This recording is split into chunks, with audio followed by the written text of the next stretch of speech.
Hey there, all you creepers and reapers. Welcome to another episode of the Femme Fatalities. I'm your co-hostess, Anna, and I am here with...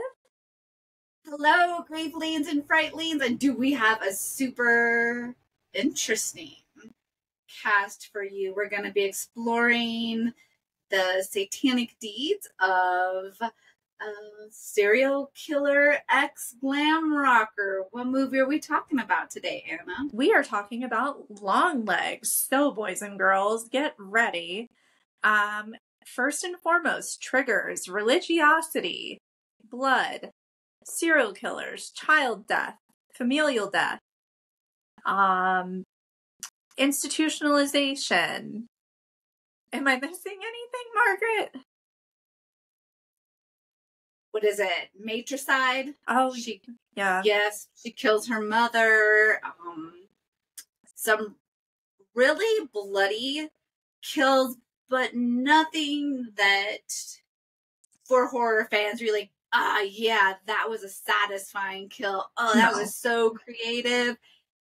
They were very bloody, and it's got some kind of, it's not cosmic horror by any means, but I feel like there's a few things in there that for people that might, again, like Anna said, religiosity, have like, and it's just that weird sound ball thing. So people that might struggle with like new agey stuff or also brainwashing, because it kind of alludes to like people are being brainwashed to this metal ball found in dolls. Yeah, so dolls too. If dolls trigger you, not a movie for you. Satanism. If you have issues with Satanism, yes. Yeah. So, and also, full disclosure, this movie was a one and done for me. I am not super religious, but I did my undergrad at a Catholic university, and there are certain topics that I have struggled with internally for a long time. If you find yourself amongst that arena, you can see the film, but just exercise caution when you see it, because there's a lot of stereotypical religiosity and behaviors that we see that, in my opinion, promote a lot of stereotypes that are inaccurate throughout the society in the United States today. But we'll get into that in a little bit. So, Margaret, should we kind of recap the movie and then, dive right in? Yeah, let's just dive right in and recap. So Longlegs, spoiler alerts now. So if you haven't watched it, go watch it, come back. It is about Lee Harker, an FBI agent who also is strongly intuitive, possibly psychic, who is put on this case about this killer who kills families. And there's a pattern to it. And so they're trying to figure out who the killer is. And lo and behold, her mother is the killer's accomplice. Yes. Anything else you want to add, Anna? I think that sums it up. I mean, obviously Nicolas Cage is in it. And Nicolas looks a little different than what you might be used to. If anyone's seen it, please comment and let us know what you think of the makeup and special effects. I just can't get over the teeth and how perfect they are. But yeah, I think Margaret really summed it up. It does take place too, if you haven't seen it yet and you're already listening to us, it takes place in the 1990s. So there are a lot of references to like the 80s and 70s. It doesn't really have what I would call like a retro vibe though. Like when you watch certain movies and it's like, oh, this is the 70s or the 80s or the early 2000s or whatever. And you like recognize like speech patterns, music, vehicles, like aesthetic, that there's really not a lot of that in this film. No, that's a great point. I feel like Oz Perkins, he's the director and writer of this film, really likes to look at like desolation. Anna and I have been talking about this. She has not seen The Black Coat's Daughter. I feel like isolation, desolation was themes in that movie, and it seems like he really likes to make things look just very abandoned or not highly populated. So it feels like that was more prevalent to me than any of like the 90s. Mm-hmm. Well, and what did you think of the film altogether? What is your take on the movie? I liked it. I wish I would have gotten way more background on Nicolas Cage. I think I would have liked it more. Again, Anne and I were talking before this. In an interview with Oz Perkins, I heard he shared why Nicolas Cage looked the way he did, why Longlegs did. He's an ex-glam rocker that had botched plastic surgery and then another one and then another one. So his face is puffy and he wears the white makeup because he's an ex-glam rocker.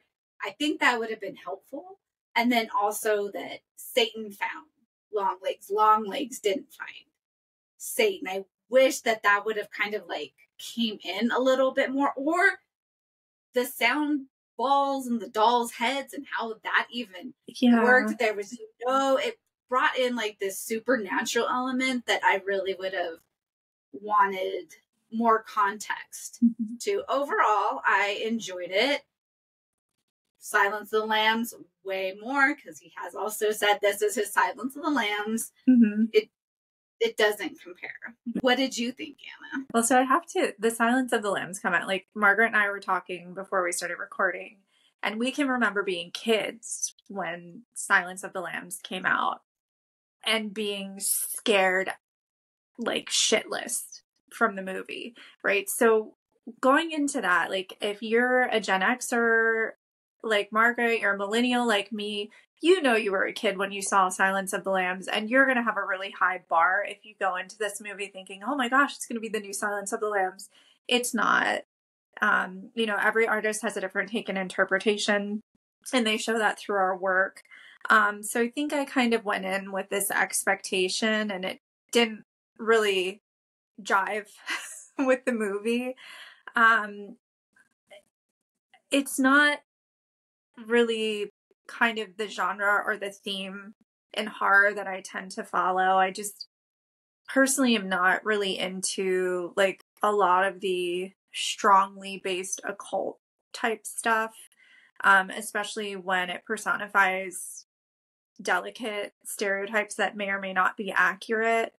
I think with any sort of religiosity, it doesn't matter what religion or practice it is, it can be shown in a very negative or very positive light, and it just perpetuates societal ideas towards whatever that particular religion or practice is. And Margaret and I had to do a lot of work in our thanatology grad program and do a lot of research and learn about a myriad of different religions and practices and rituals and traditions. And, but a lot of religions are really based in very similar thoughts and ideas. And I think it's easy to lose sight of that when we're seeing things in our society that are not supporting that. So I think for me, I just had a really hard time with the theme. Once again, I'm much happier just seeing a good old fashion slasher. But that's okay. I also, part of me, when I initially started seeing previews and I found out that our protagonist's name was Lee Harker, immediately I was like, Jonathan Harker, Dracula. So I was like, oh, maybe there's like this supernatural aspect, and there wasn't. So I'm kind of coming into this like with ideas about like, well, I want to see this or I want to see that. And it impacted, I guess, the viewing and my opinion of the movie. But that's okay. Like that happens to everybody. And I say, if you're into this genre, like go see it. You'll probably enjoy it. Not necessarily my cup of tea, and that's okay. Like not everyone has to like the same things. I think the biggest thing for me too is with the film, in the end, we find out like the mother has been like the helper, and just the way like motherhood was portrayed. And we had talked about this a little bit before. I just feel like Lee's mom was very similar to like Alessa's mom in Silent Hill, where there's this negative viewpoint of the mother who doesn't sacrifice everything for their child. And the society that we live in here in the United States, Western society, I mean, how many single mothers are there who are working 6, days a week, 2 jobs, doing all of the things that they can for their children? And I just feel like it was really unfair, because I think most mothers and most fathers, most parents in general, when given this opportunity to do something in order to save your child, in this case, your child's soul, they're going to sacrifice their own. They're not going to say, oh, let me go out and kill a bunch of other people or orchestrate these events so that my child can live. And I think there's this old saying, Margaret, I'm sure you've heard it, we pay for the sins of our parents, right? So I feel like Lee is really going to end up doing that. If we look at her character, especially when she takes Ruby in the end, because here she is, she's paying for the sins of her mother, and she's also, quote unquote, rescuing a vulnerable youth who she connects with in some visceral way. So I think maybe I'm reading into it a little bit more deeply, but if we look at ourselves, how often are we shaped and defined by things that our parents and our families have done? And then we see someone who shows that vulnerability or reminds us of that vulnerability that we've experienced or we still have in us. And immediately, no matter what, we want to connect with them and help them. Yes, that's like so deep how you tied it to Ruby and then how you were looking at Mom. And I wondered, right, as you're like, why didn't Mom just sacrifice herself? Mm-hmm. I wonder if, as a parent, parents are flawed. They're people. Mm-hmm. So we don't know. Was Mom afraid if she sacrificed herself, then Longlegs would still win and her daughter would still become a victim of him? Mm-hmm.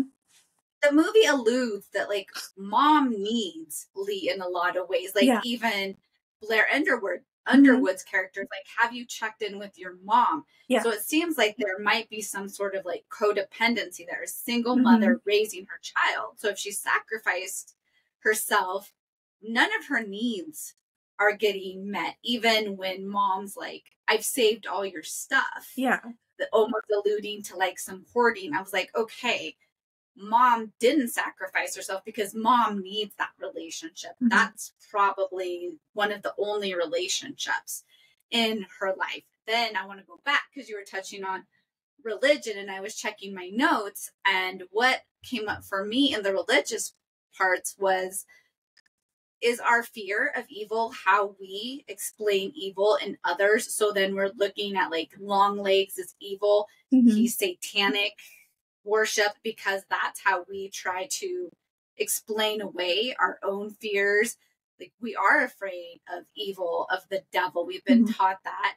And then I also asked, is evil how we control others and ourselves? So Satan gave Longlegs purpose. Satan gave Lee's mom purpose, where I wonder if they were just going to be lost and they couldn't find purpose in religion. And you and I also touched on this. For me, I just wondered, for Oz Perkins, what was he going through? Like, what's his religious background and how is he questioning his own faith? And so often film, books, all of these ways are ways that we can explore the questions that, like, how do I feel about religion? How do I feel about these things? Mm-hmm. Well, and I think you bring up the purpose thing, which is actually a great parallel to grief, loss, change, because we don't know anything about Lee's father. So this is a great for instance, right? So we don't know what happened with her parents as we watch the film. We know that her mother did have a career as a nurse for like 8 years, right? So there's some sort of loss, whether there's like a divorce, a dead spouse, whatever, abandonment. Maybe she had lost her job at that point as well. And then we look at, Longlegs, and through your research, you found out that he used to be a glam rocker. He's lost his aesthetic and these sorts of things. So how often do we feel that we've lost something and choose something maybe not super ideal to fill the void? And I'm not talking about like the connection to evil here. I'm really talking about the actions that the individuals are taking, right? So making caricatures of dolls that look just like children in and of itself is very creepy. It's not appropriate, in my opinion, in the context of the film. Whether or not we add the supernatural, metaphysical portion,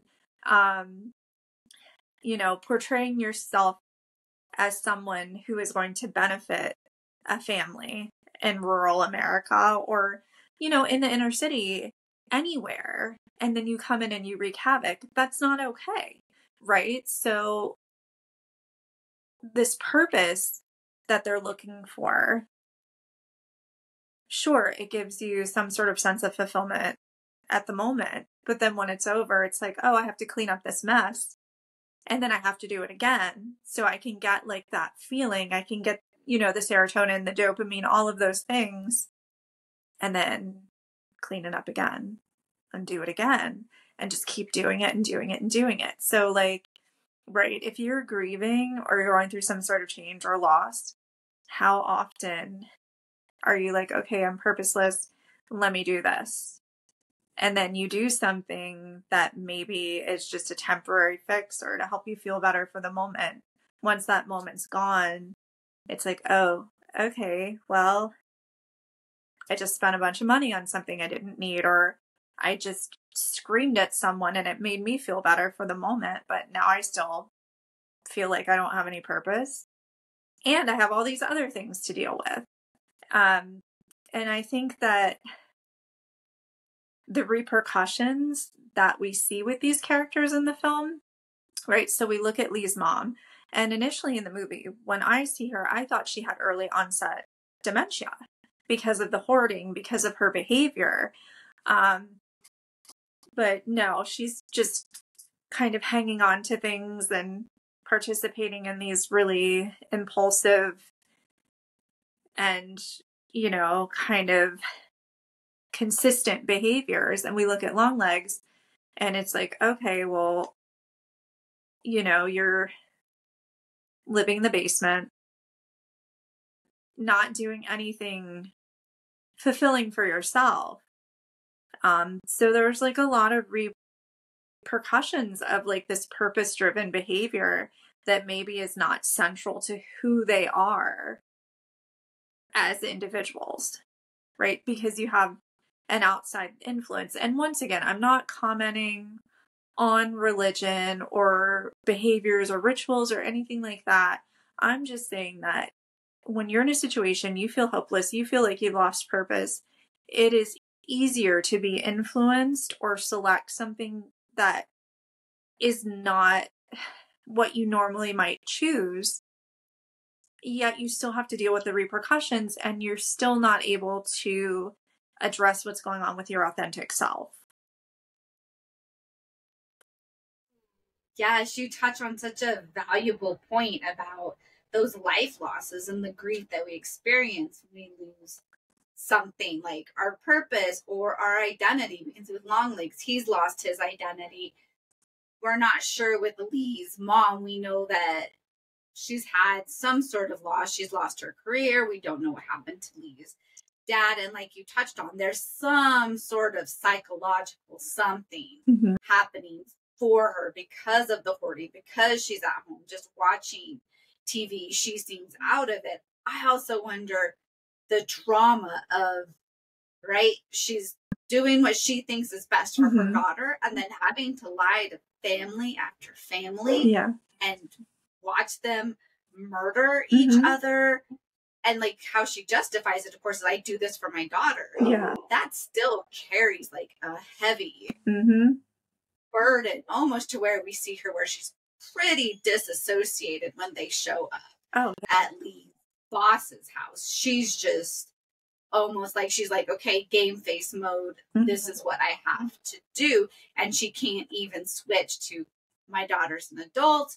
I can let this go. Her purpose has become to serve Longlegs and his mission. Yeah.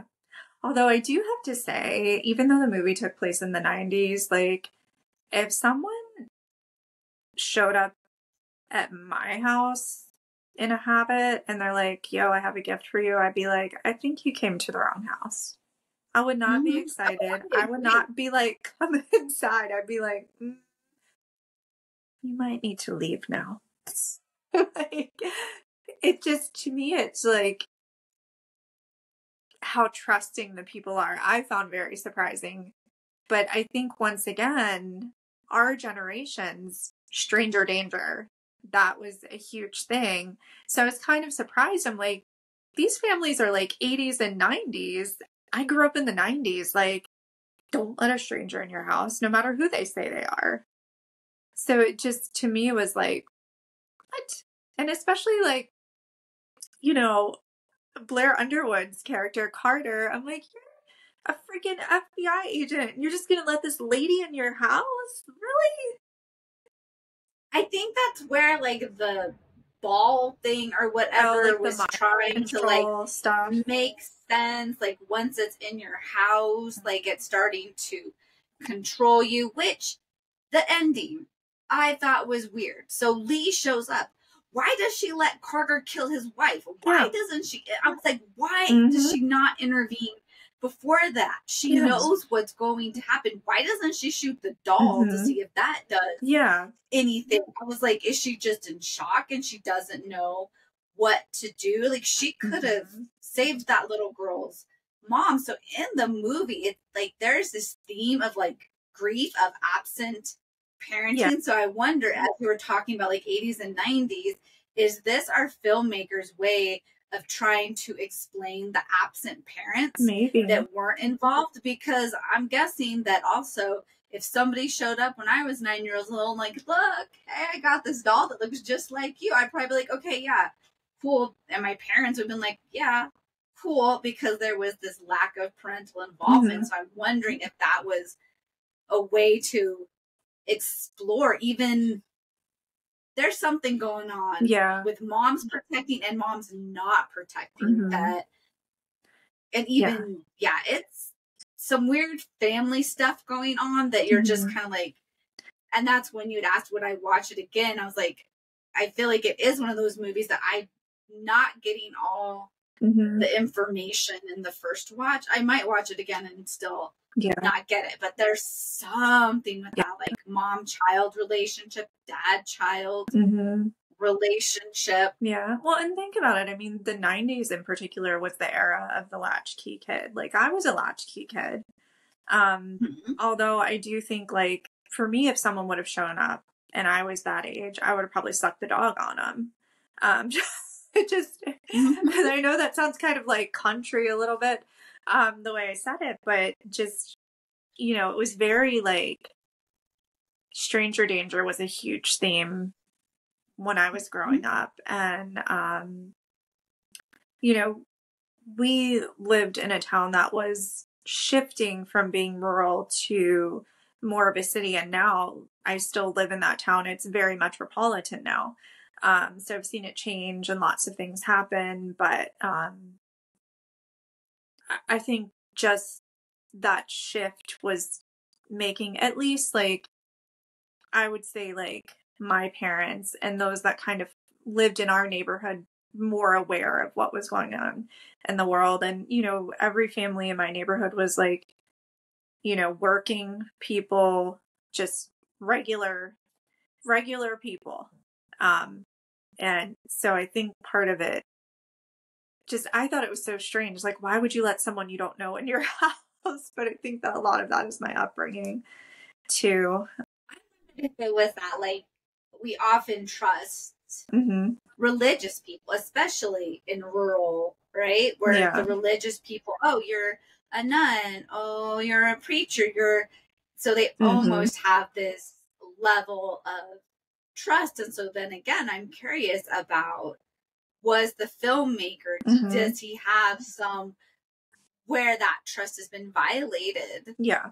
for him, or was he curious about that sort of authority and challenging it? And so Satan is such an easy way to challenge the authority of God or religious persons. Then if we just had some kind of secular something, I don't think it would have hit as heavy. Yeah. I mean, I think for me, I feel like I've seen this movie many, many times, and it wasn't new, it wasn't different. And that's kind of my gripe, is it could have went in such a different direction. There could have been so many other things going on, and I can see where they were going with a comment on society in rural America and trust and those sorts of things. But to me, some of the scenarios, once again, I think because growing up in that time, I thought it was just strange because it was so different than what I would have done as a child. I say that, but like if someone would have shown up at the door and been like, "Oh, I'm president of, I don't know, the New Kids on the Block fan club," or "I represent Run DMC or No Doubt," or something like that, I'd have probably been like, "Oh, hey, how's it going?" You know what I mean? So as much as I want to say that, it just depends on, like you said, what appealed to the people. I don't know. I feel like you're very right. I think that there's some sort of abandonment and religious type aspect. I think it would be really interesting to know if the director, writers, if they were like latchkey kids, or if they grew up like in rural America, or, more of a city, and how that plays into it as well. Because, our thoughts and our creations are products of our own internal dialogues and environments that we adjust to. So it would be kind of an interesting read. Yeah, so listeners, if you've got any more background on Oz Perkins, let us know if you have any insight. As you were speaking, I was thinking he also did Gretel and Hansel. So here's yet another movie where we have something going on with parents. I know you said like you feel like you've watched this a million times.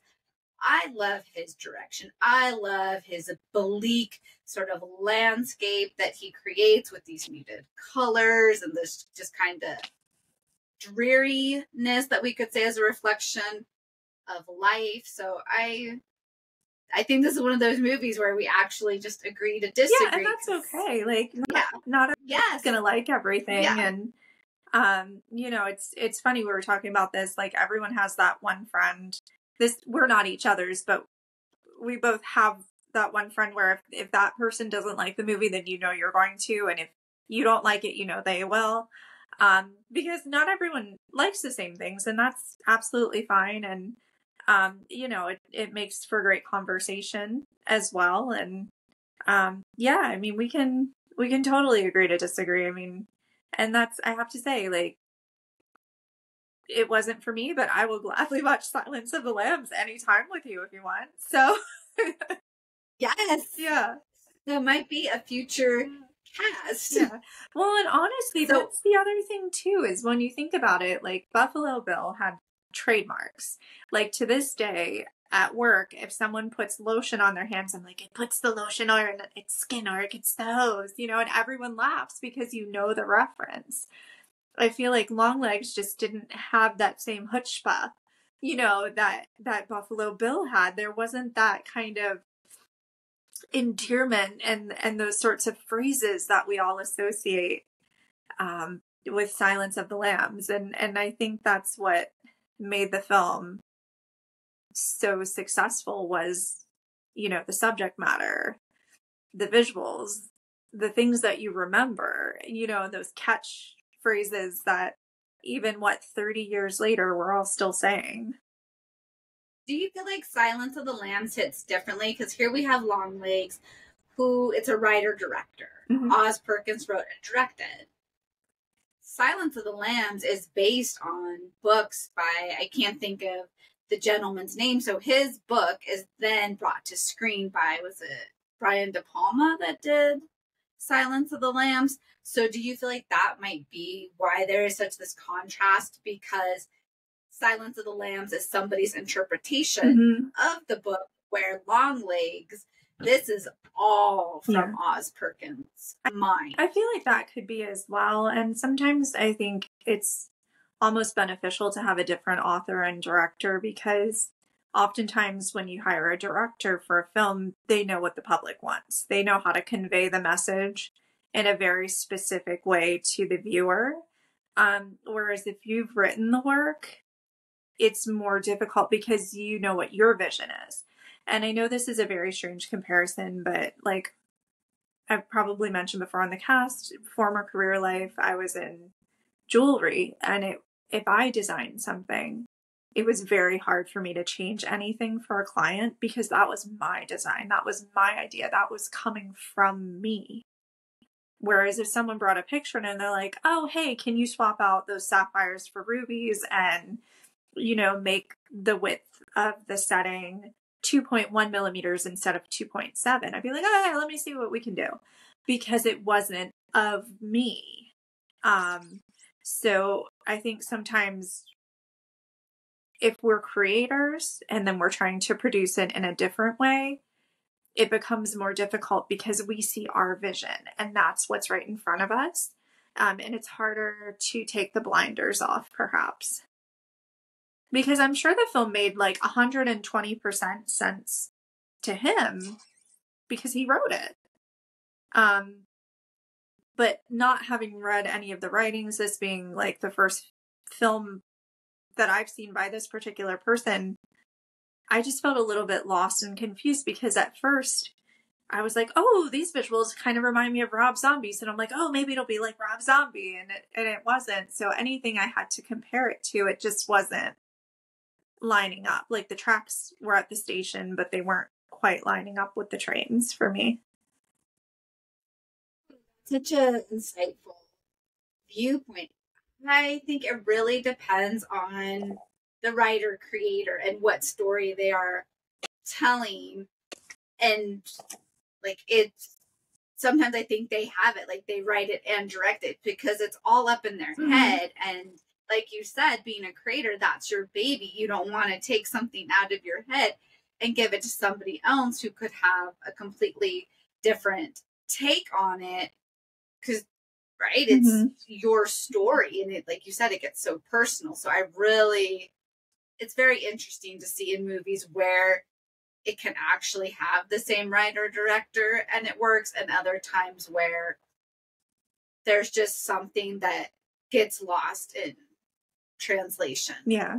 And that's okay, because I think too that, I mean, Margaret has a great appreciation for this film, and, you know, it hit her in a different way than what my experience was. So, you know, I would still recommend it because, you know, you may like it out there if you're listening, and don't let me, you know, just saying like it's not for me sway you if you were thinking about seeing it. Like, go see it and let us know what you think. But the other thing is, we keep talking about like familial trauma and issues. I just want to throw in there, like, hey, if you are dealing with any sort of parental trauma from your childhood or even your adulthood, or there are unresolved familial issues, whether or not you feel comfortable addressing them with those directly involved, there are supports and services available to you. You can call 988 anytime to connect with someone anonymously who will help you. You don't have to sit in silence. You don't have to suffer alone. You don't have to keep it bottled in. There are resources available to you as well. And you have every right to work through that trauma in a healthy, progressive way. Yes. And as Anna's saying, reach out to those resources. If you watch a movie, and movies can do that, they can poke at our unhealed stuff. They can also help us heal stuff. We can also live vicariously through films and So however you relate to Longlegs, whether that it pokes your trauma and you need additional support, or you're like, wow, that really helped me process some of my traumas or griefs. That's one great thing about movies, is that they are vehicles for our healing. So Anna, who did you most relate to in Longlegs? The cat that was stuck in the cage, because that's how I felt like when I was watching the movie. I was like, I'm stuck in here for the next 90 minutes and I feel like hissing at someone. Oh. But you know what? At least we can like laugh about it. Like, it's not this terrible thing. I will admit though, when I left the theater, I was like, what did I just watch? What did I just do? What is happening here? But that's okay. Like, not every movie is gonna be a hit. Not everyone is gonna be a miss. And you know, you can still, even if it wasn't a hit with you, you can still appreciate it for what it was. And yes. Yeah, so I don't know, who do you most relate to in the movie? Female FBI agent, the one that's like, are you sure she's ready? I'll wait in the car. Like, just kind of her, just like there trying to like advocate where she can and be supportive where she can. Yeah. I felt kind of bad for her. Obviously, she meets her demise, but you know, the interesting thing about her character, I almost had forgotten about her, is like, how often do we try and like take care of everyone else and make sure everyone else is okay, only for it to like blow up in our face, you know? And I think that's actually a really great visual of that, because a lot of people have that natural caring personality and go through that. So I did think that was pretty clever. Ooh, I feel like you touched on something there. Like, she's so caring. She meets her demise by Lee's mom, who overkills her.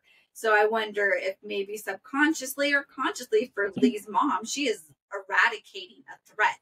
She's been protecting her daughter all this year, and this new lady is not going to come in and start protecting her daughter. So she's taking her out. That could very well and be. making sure overkill. Yeah.